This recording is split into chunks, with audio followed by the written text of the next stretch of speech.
Before getting into details about cement chemistry, we first need to talk about cement. How is cement made?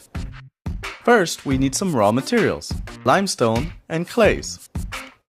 At this stage, if you mix them with water, nothing happens. The materials don't react. What we need to get started is a little warm-up. Heat, some heat, a lot of heat. 1450 degrees Celsius to be exact.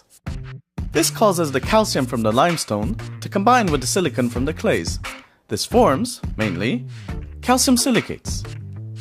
And releases a bit of CO2. Now that they are warmed up, if you mix them with water, they will react. Cement is a magical material. It is essentially the most practical way to make artificial rock of any shape, like homes, bridges, tunnels, and Christmas trees.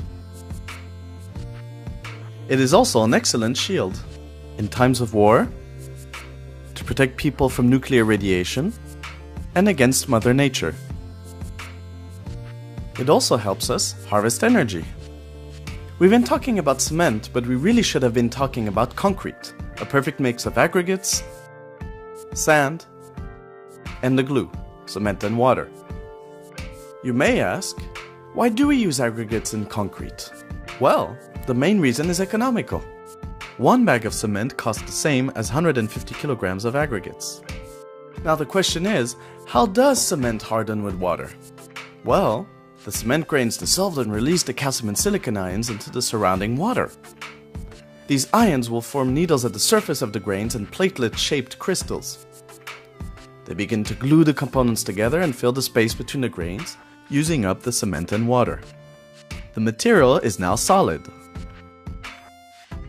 Strength develops quickly at first and slows down over time.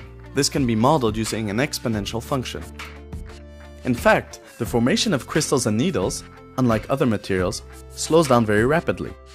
This could correlate with the point in time where most surfaces are completely covered with needles. The exact atomic structure inside the needles is still the subject of debate between cement scientists. It does not show a well-defined crystal structure, but rather a nanocrystalline region where short-range order exists. The features are somehow similar to the 14-angstrom tubermorite mineral made of calcium oxide backbone layers, flanked by silicate tetrahedra on both sides, and containing significant amounts of water in the interlayer regions. However, in cements, more atoms join the party. The chemical composition of the needles is variable because the atomic structure may be full of defects. The calcium to silica ratio can in fact vary between 0.83 and 2. The water content ranges 1 to 6 molecules per silica. This might depend on temperature,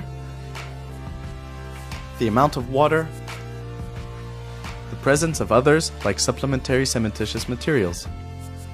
The reaction of cement is in fact a very complex physical-chemical process involving many different chemical species which combine together very fast, different hydrates, heat release, volume changes, high pH, surface charge effects, structural water, different aluminosilicate chain lengths, different density, thermodynamic equilibrium.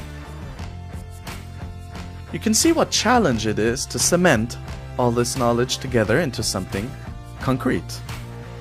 This would be the topic for hundreds of other